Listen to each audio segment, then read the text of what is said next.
Kamu itu cuma OB miskin. Gak usah banyak tingkah.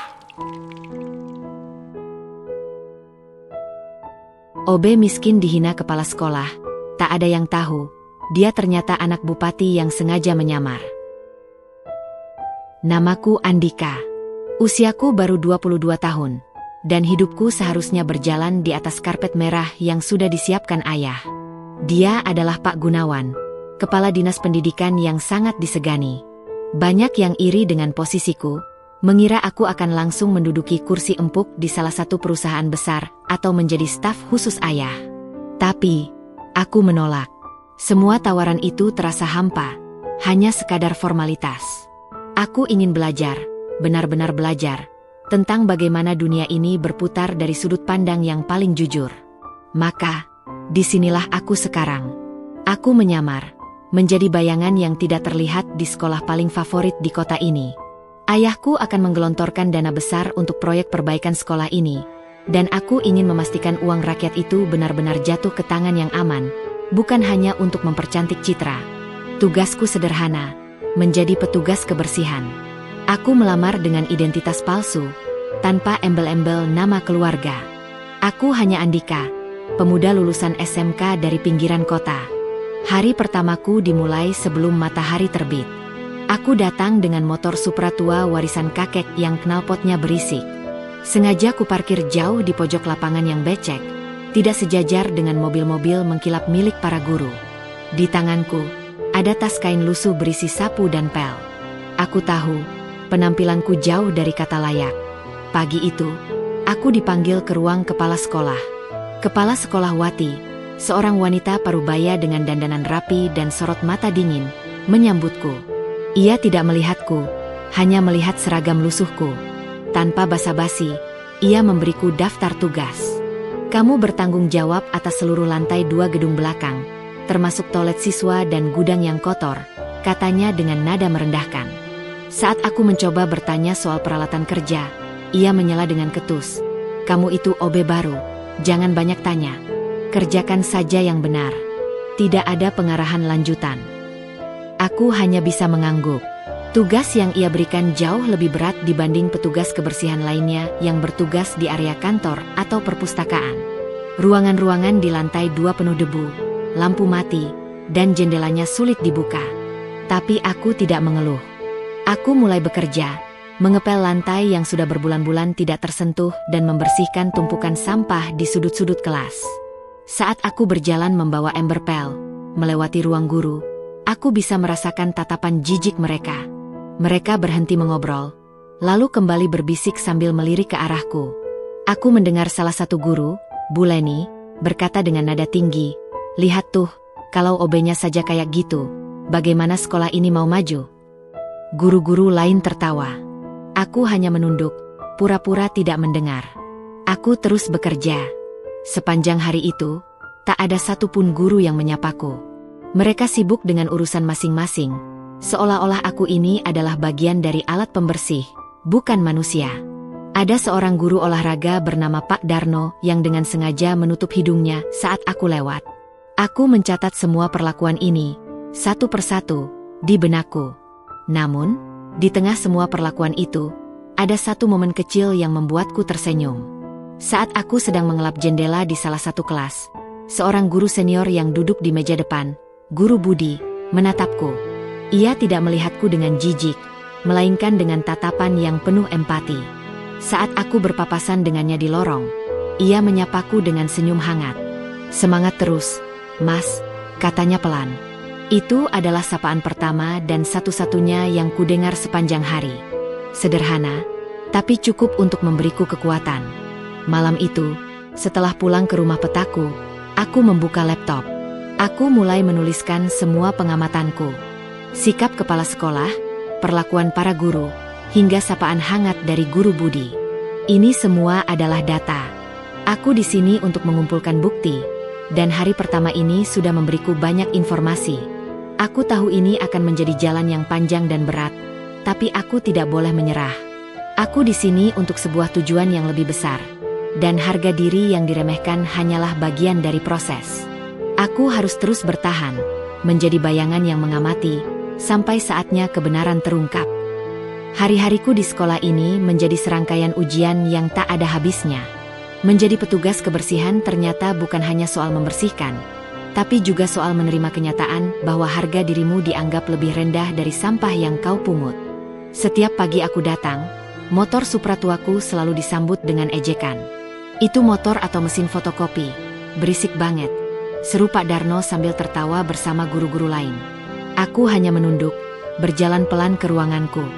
Ruanganku adalah gudang yang pengap di lantai 2. Di sana, aku menyimpan peralatan kerjaku. Setiap kali aku lewat ruang guru untuk mengambil air pel, suasana mendadak canggung. Mereka akan menghentikan pembicaraan, lalu berbisik-bisik dan tertawa sambil melirikku. Bu Leni, seorang guru bahasa, pernah berkata dengan lantang, "Kalau penampilannya saja kumal begitu, mana bisa bawa citra baik untuk sekolah kita?" Aku pura-pura tidak mendengar, terus berjalan. Di antara semua perlakuan itu, ada hal yang paling menyakitkan, sikap para siswa. Mereka meniru persis apa yang mereka lihat dari guru-guru mereka. Beberapa siswa sering sengaja menumpahkan botol minum atau membuang permen karet di lantai yang baru saja ku bersihkan. Saat aku mencoba menegur dengan lembut, mereka hanya tertawa dan memanggilku, "Si tukang sapu." Suatu siang, insiden itu terjadi. Aku baru selesai mengepel koridor yang mengarah ke kantin. Lantainya kinclong, memantulkan cahaya lampu yang redup. Tiba-tiba, sekelompok siswa datang dari arah kantin, berisik dan tertawa-tawa. Salah satu dari mereka, seorang siswa laki-laki yang terlihat angkuh, sengaja menumpahkan bungkusan sosis di lantai. Sosis itu hancur dan mengotori lantai yang baru saja bersih. "UPS, maaf, enggak lihat," katanya dengan nada mengejek. Teman-temannya tertawa terbahak-bahak. Amarahku sempat memuncak. Aku mengepalkan tangan, menahan diri. Aku ingin membalas, tapi aku tahu posisiku. Aku hanya seorang petugas kebersihan, tidak punya hak untuk melawan. Saat itulah, dari belakang kelompok siswa itu, muncul Rara. Dia berjalan ke arah sosis yang tumpah, mengambilnya, lalu membuangnya ke tong sampah. "Kalian keterlaluan," katanya dengan suara tegas kepada teman-temannya. "Dia kerja buat kita, jangan seenaknya." Suasana mendadak hening. Kelompok siswa itu terdiam, dan salah satu dari mereka langsung pergi. Aku menatap Rara, terkejut. Ia adalah siswi pertama yang berani membelaku secara terang-terangan. "Maaf ya, Mas," katanya padaku dengan senyum tulus.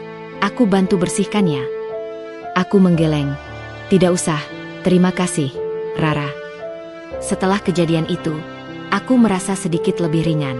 Keberanian Rara menjadi pengingat bahwa tidak semua orang di sekolah ini telah kehilangan hati nurani. Itu seperti setetes air di tengah gurun. Tak hanya Rara, Guru Budi juga menjadi satu-satunya orang yang peduli.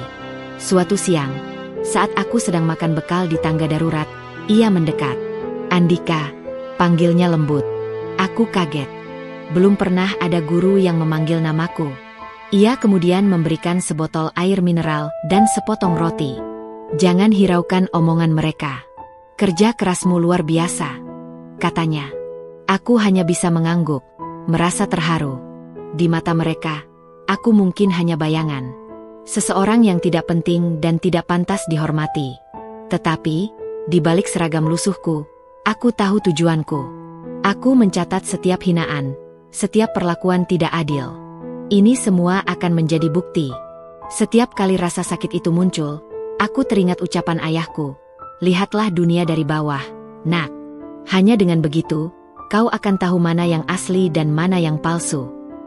Aku tahu, ada sesuatu yang busuk di sekolah ini.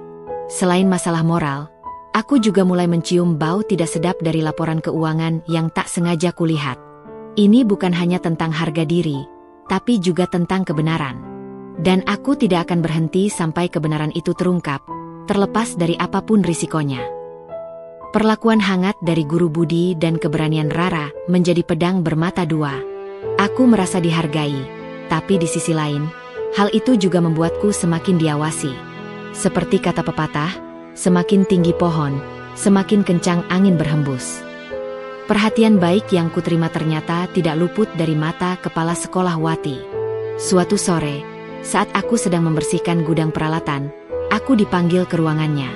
Suasananya tegang. Kepala sekolah Wati menatapku tajam dari balik meja kerjanya yang rapi. "Andika, saya sudah dengar banyak hal tentang kamu," katanya dengan nada dingin. "Kamu terlalu akrab dengan murid dan guru lain. Kamu bukan bagian dari staf pengajar. Tugasmu hanya membersihkan. Jaga jarakmu." Aku mengangguk, menyembunyikan kekecewaanku. Ini bukan peringatan soal etika kerja. Ini soal kekuasaan. Kepala sekolah Wati tidak ingin ada celah dalam hierarki yang ia ciptakan. Ia ingin memastikan aku tetap di posisiku, sebagai bayangan yang tidak berhak berinteraksi dengan siapapun di atasnya. Sejak saat itu, aku semakin menarik diri. Aku tidak lagi menyapa Guru Budi atau Rara terlalu ramah. Aku kembali menjadi bayangan yang hanya fokus pada pekerjaanku, diam-diam mengamati. Namun, pengamatan itu membawaku pada hal yang lebih besar dari sekadar perlakuan tidak adil. Suatu hari, aku diminta membantu staf tata usaha mengantar berkas ke ruang kepala sekolah Wati. Ruangan itu kosong. Aku melihat setumpuk dokumen di atas meja, yang seharusnya rahasia, tertumpuk begitu saja. Rasa penasaranku mengalahkan rasa takut. Dengan cepat, aku memotret beberapa lembar dokumen dengan ponselku. Aku melihat adanya anggaran besar yang dicairkan untuk proyek perbaikan fasilitas sekolah, seperti perbaikan laboratorium dan perpustakaan. Ini terasa janggal. Aku tahu, lantai 2 tempat kerjaku adalah bukti nyata bahwa tidak ada perbaikan yang dilakukan. Laboratorium biologi di lantai itu masih terlihat usang, dengan kursi-kursi yang retak dan meja yang berjamur. Sebagian besar dana proyek ini, sekitar miliaran rupiah, sepertinya tidak pernah sampai ke tangan yang tepat. Aku merasa ada sesuatu yang busuk di balik semua ini. Aku pulang malam itu dengan perasaan campur aduk. Tidak hanya perlakuan tidak manusiawi, tapi juga dugaan korupsi. Semua yang kulihat dan kualami di sekolah ini seolah menjadi dua sisi dari koin yang sama. Arogansi kekuasaan yang berujung pada hilangnya moralitas dan integritas. Aku menyadari, tujuanku di sini bukan hanya untuk membuktikan bahwa harga diri tidak bisa diinjak-injak, tetapi juga untuk mengungkap kejahatan yang merusak masa depan pendidikan. Aku mencetak beberapa lembar dokumen yang kupotret dan mulai menganalisisnya. Nama-nama proyek, jumlah uang, dan tanda tangan kepala sekolah Wati tercantum jelas di sana. Ini bukan lagi soal opini, ini adalah bukti nyata. Aku tahu, begitu aku mengungkap semua ini, akan ada risiko besar yang menantiku. Kepala sekolah Wati dan jaringannya pasti tidak akan tinggal diam. Tapi, aku tidak bisa berpaling. Ayahku selalu bilang, seorang pemimpin sejati adalah mereka yang berani berdiri untuk kebenaran, bahkan ketika sendirian. Aku menyimpan semua bukti itu di dalam sebuah map, lalu menyembunyikannya di tempat aman. Aku tahu, saatnya belum tiba. Aku harus bersabar, terus mengamati, dan menunggu momen yang tepat. Momen di mana aku bisa berdiri di hadapan mereka semua, bukan sebagai Andika si petugas kebersihan, melainkan sebagai Andika yang membawa kebenaran. Dan hari itu akan datang. Entah kapan, tapi aku yakin hari itu akan datang. Hari itu dimulai seperti biasa. Aku datang paling pagi, memarkir motor tuaku, lalu bergegas menuju gudang. Namun, ada yang terasa berbeda. Suasana di sekolah lebih tegang dari biasanya. Para guru berkumpul di ruangannya, berbisik-bisik sambil melihat ponsel mereka. Aku mendengar samar-samar kata, inspeksi dadakan, dan kepala dinas. Aku tidak ambil pusing. Mungkin ada kunjungan rutin. Tapi, saat aku berjalan di koridor, sebuah mobil dinas berwarna hitam berhenti di depan gerbang utama. Semua mata langsung tertuju ke sana. Aku mengenali mobil itu. Mobil ayah. Jantungku berdebar kencang. Ini bukan kunjungan rutin. Ini adalah hari yang kutunggu-tunggu. Ayahku, Pak Gunawan, turun dari mobil dengan langkah tegas dan wajah tanpa ekspresi. Ia tidak menyapa siapapun, langsung berjalan menuju ruang kepala sekolah Wati. Ketegangan menyebar seperti api. Tak lama kemudian, pengumuman terdengar di seluruh penjuru sekolah. Seluruh guru, staf, dan murid harap berkumpul di aula sekarang juga. Aku terdiam, mematung di tempatku. Seorang petugas tata usaha menghampiriku. "Ayo, kamu juga ikut." Kali ini semua harus hadir, katanya. Aku berjalan pelan ke aula.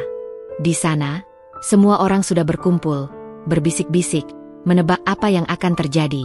Kepala sekolah Wati berdiri di samping ayahku dengan wajah tegang, berusaha tersenyum. Tapi senyum itu terlihat seperti topeng yang akan pecah. Aku berdiri di barisan paling belakang, memegang sapu dan pel. Di depan, ayahku naik ke mimbar. Suaranya menggelegar di seluruh ruangan. Selamat pagi. Kunjungan saya hari ini bukan untuk formalitas. Saya menerima laporan serius mengenai etika dan moralitas di sekolah ini. Kepala sekolah Wati mencoba menyela. Pak, kami sudah bekerja maksimal, tidak ada yang perlu dikhawatirkan. Ayah memotongnya dengan tegas. Diam, Wati. Ini bukan forum untuk pencitraan. Ini adalah saatnya untuk klarifikasi dan konsekuensi. Wajah Wati memucat. Matanya liar, mencari-cari dukungan, tapi tidak ada yang berani menatapnya. Lalu, ayahku menatap lurus ke arahku, seolah tatapan matanya menembus kerumunan. Andika, silakan maju ke depan, katanya dengan nada dingin. Seluruh pasang mata di aula langsung menoleh ke arahku. Aku melangkah maju, perlahan, dengan ragu. Ada bisikan dan kebingungan di antara siswa dan guru. Aku bisa merasakan tatapan mengejek Pak Darno dan Bu Leni.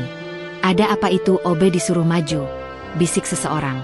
Ketika aku berdiri di samping ayahku, ia meletakkan tangannya di pundakku. Aku bisa merasakan aura kekuasaan yang dulu selalu ia tunjukkan saat berbicara di depan umum.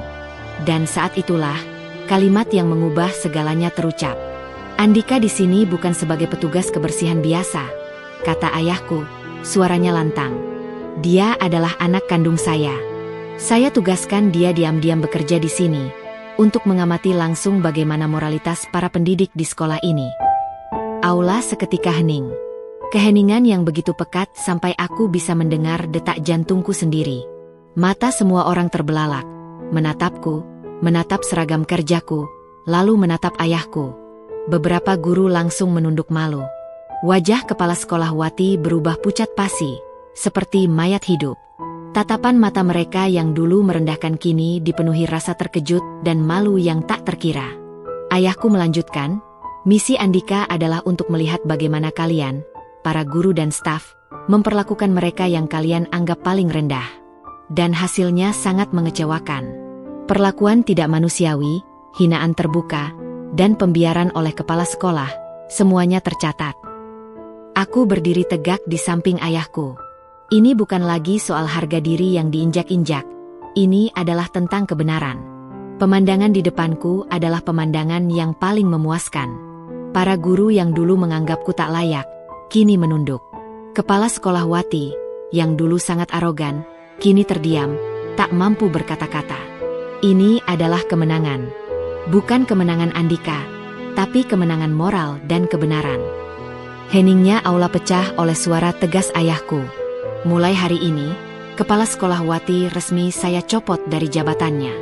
Saya mutasi ibu ke daerah terpencil sebagai bentuk evaluasi, ujarnya. Wati, yang sebelumnya berdiri tegak, perlahan terduduk di kursi. Wajahnya yang memucat kini terlihat hancur.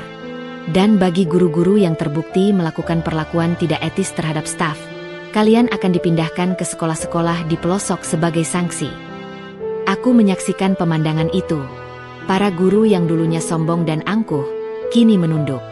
Ada yang menggigit bibir, ada yang matanya berkaca-kaca. Mereka tidak lagi melihatku sebagai petugas kebersihan yang rendah, melainkan sebagai saksi bisu atas keangkuhan mereka. Ayahku menatap Guru Budi. Pak Budi, maju ke depan, panggilnya. Guru Budi melangkah maju dengan tenang. Saya menunjuk Bapak sebagai kepala sekolah yang baru. Saya percaya Bapak memiliki integritas dan empati yang dibutuhkan untuk memimpin sekolah ini. Sorak-sorai kecil terdengar dari beberapa siswa. Kemudian, ayahku memanggil Rara. Rara, maju ke depan. Rara tampak terkejut. Keberanianmu membela yang lemah patut dihargai. Mulai hari ini, kamu akan menerima beasiswa penuh dari Dinas Pendidikan sebagai penghargaan atas integritasmu. Tepuk tangan meriah memenuhi aula. Air mata kebahagiaan mengalir di pipi Rara. Setelah semua pengumuman itu, ayahku memberiku isyarat untuk bicara. Aku berjalan ke mimbar, berdiri di depan mereka semua. Aku melihat Wati dan para guru menatapku dengan tatapan kosong. Aku tahu, sekarang adalah waktunya. Saya tidak bodoh. Aku memulai, suaraku tenang. Saya mendengar semuanya. Saat kalian memanggil saya pemulung. Saat kalian tertawa melihat saya makan nasi bungkus dingin. Kalian hina saya karena status sosial saya. Tapi kalian tak pernah tahu. Saya bersihkan sekolah ini setiap hari agar kalian bisa bekerja dengan nyaman. Saya OB. Tapi saya masih tahu cara memperlakukan orang lain dengan manusiawi. Kalian guru, tapi kalian tidak punya hati. Ruangan kembali hening. Aku melanjutkan, hari ini kalian meminta maaf bukan karena sadar telah menyakiti, tapi karena kalian tahu siapa saya. Jika saya tetap seorang tukang pel lantai tanpa siapa-siapa di belakang saya, kalian pasti akan terus menginjak harga diri saya. Setelah memberikan semua kesaksian itu, aku kembali ke barisan belakang. Ayahku mengakhiri pidatonya dengan menekankan pentingnya moral dan integritas dalam dunia pendidikan. Beberapa hari kemudian, Guru Budi memulai tugasnya sebagai kepala sekolah. Ia segera melakukan reformasi total. Ia memanggilku ke ruangannya dan menunjukkan dokumen-dokumen anggaran yang sama persis dengan yang aku temukan. Aku juga curiga, katanya. Banyak anggaran fiktif, tapi aku tidak punya akses penuh ke dokumen-dokumen itu. Aku punya buktinya, kataku. Aku mengeluarkan map yang berisi foto-foto dokumen yang kuambil.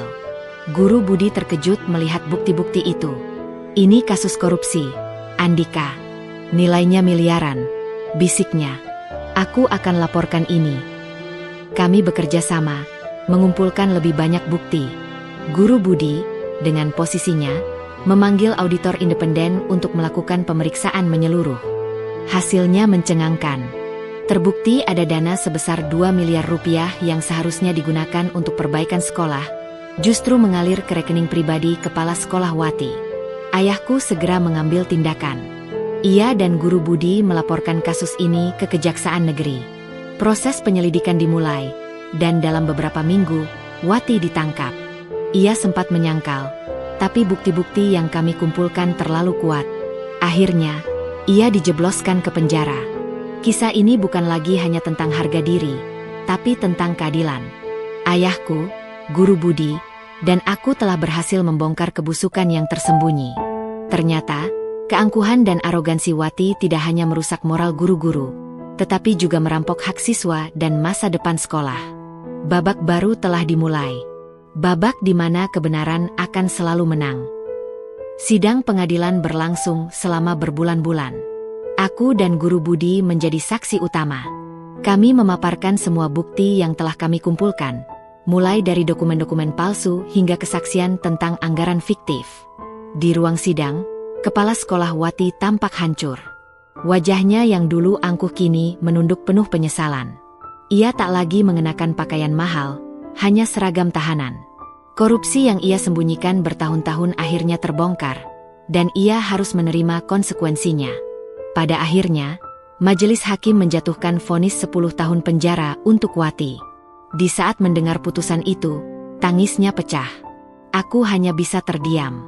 Kemenangan ini terasa pahit. Korupsi bukan hanya tentang uang, tapi juga tentang mengkhianati kepercayaan. Wati tidak hanya mencuri uang negara, ia mencuri harapan para siswa, mencuri hak mereka untuk mendapatkan pendidikan yang layak.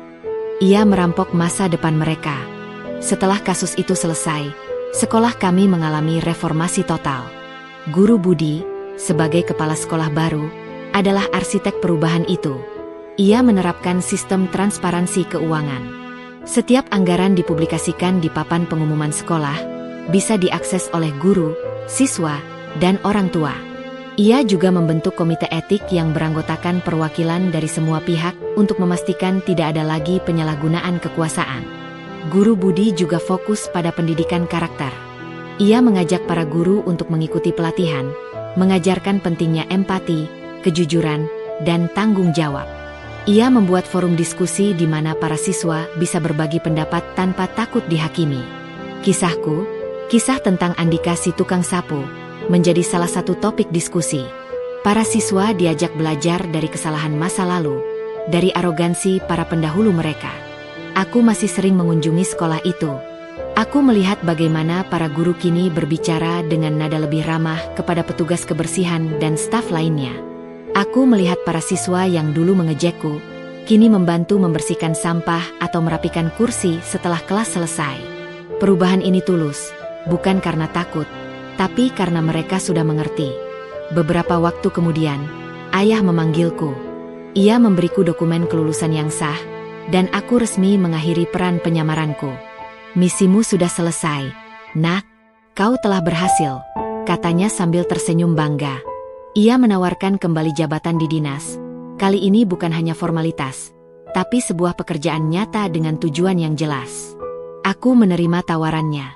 Pengalaman ini telah mengubahku. Dulu, aku mungkin hanya melihat dunia dari atas, tapi kini aku tahu bagaimana rasanya berdiri di bawah. Aku tahu rasanya diremehkan, dan itu memberiku empati yang tak ternilai. Aku tahu betapa rapuhnya harga diri jika tidak dilindungi, dan betapa kuatnya kebenaran jika diperjuangkan. Aku berdiri di depan cermin, melihat diriku sendiri. Bukan lagi Andika si petugas kebersihan, tapi juga bukan Andika si anak pejabat. Aku adalah Andika, seseorang yang telah menemukan tujuannya. Tujuanku adalah untuk memastikan bahwa setiap sekolah di negeri ini menjadi tempat di mana semua orang, tanpa memandang status sosial, diperlakukan dengan hormat dan bermartabat. Kisah ini adalah pengingat bahwa kejahatan bisa bertahun-tahun tersembunyi di balik senyum palsu dan seragam rapi, tetapi pada akhirnya, kebenaran akan selalu menang. Kemenangan itu mungkin tidak selalu datang dalam bentuk hukuman bagi pelaku, tapi juga dalam bentuk perubahan yang tulus di hati setiap orang. Dan aku tahu, perjuanganku, perjuangan Andika si tukang sapu, tidak akan pernah sia-sia. 2 tahun telah berlalu sejak kasus di SMAN 12 menjadi sorotan publik. Kisah Andika, si tukang sapu yang ternyata anak kepala dinas, kini menjadi legenda. Sebuah kisah yang mengajarkan bahwa martabat seseorang tidak diukur dari seragam yang ia kenakan. Andika, kini menjabat sebagai staf khusus di kementerian yang sama dengan ayahnya. Ia tidak lagi duduk di kursi empuk tanpa tujuan, melainkan bekerja di garis depan. Meja kerjanya dipenuhi berkas laporan tentang reformasi pendidikan dan program pembangunan karakter di berbagai daerah. Pengalamannya menyamar memberinya empati dan perspektif yang tak bisa diajarkan di universitas manapun. Setiap kali ia menyusun program, ia selalu bertanya pada dirinya sendiri, apakah program ini akan menguntungkan guru-guru di atas, atau para Andika-Andika lain di bawah? Sementara itu, SMAN 12 telah berubah total. Di bawah kepemimpinan Guru Budi, sekolah itu menjadi percontohan. Dinding-dindingnya kini dipenuhi dengan poster-poster tentang kejujuran dan toleransi. Tidak ada lagi siswa atau guru yang berani merendahkan staf kebersihan atau pegawai lain. Semua diperlakukan dengan setara, dengan penuh rasa hormat. Setiap pagi, Guru Budi selalu menyempatkan diri untuk menyapa setiap staf yang ia temui, termasuk tukang kebun dan petugas keamanan. Budaya yang dulu dipenuhi kesombongan, kini diganti dengan budaya saling menghargai. Rara, dengan beasiswa penuhnya, kini menjadi mahasiswa di salah satu universitas terkemuka, mengambil jurusan pendidikan. Ia memiliki mimpi untuk menjadi guru yang tak hanya mengajar, tetapi juga membentuk karakter. Ia sering mengunjungi Guru Budi, bercerita tentang perkuliahan, dan berbagi inspirasi. Ia menjadi bukti nyata bahwa keberanian dan integritas akan selalu membuahkan hasil. Suatu sore, Andika kembali mengunjungi SMAN 12. Ia datang bukan dengan mobil dinas, melainkan dengan motor sederhana. Ia melihat seorang petugas kebersihan muda sedang menyapu halaman, mengenakan seragam baru yang lebih rapi. Andika menghampirinya, menawarkan sebotol air mineral yang ia bawa. Petugas itu tampak terkejut, namun menerima dengan senyum tulus. "Semangat, Mas," kata Andika. "Kerja kerasmu sangat berarti." Petugas itu mengangguk, lalu melanjutkan pekerjaannya. Andika tidak memperkenalkan diri. Ia tidak perlu. Ia telah menemukan kedamaian dalam melihat bagaimana kebenaran yang dulu ia perjuangkan telah tumbuh dan bersemi di tempat ini. Ia pergi meninggalkan sekolah itu dengan hati yang penuh. Ia tahu, perjuangannya telah menorehkan jejak. Bukan hanya pada diri sendiri, tetapi juga pada setiap orang yang belajar dan bekerja di sekolah itu. Sebuah jejak yang tak akan pernah hilang.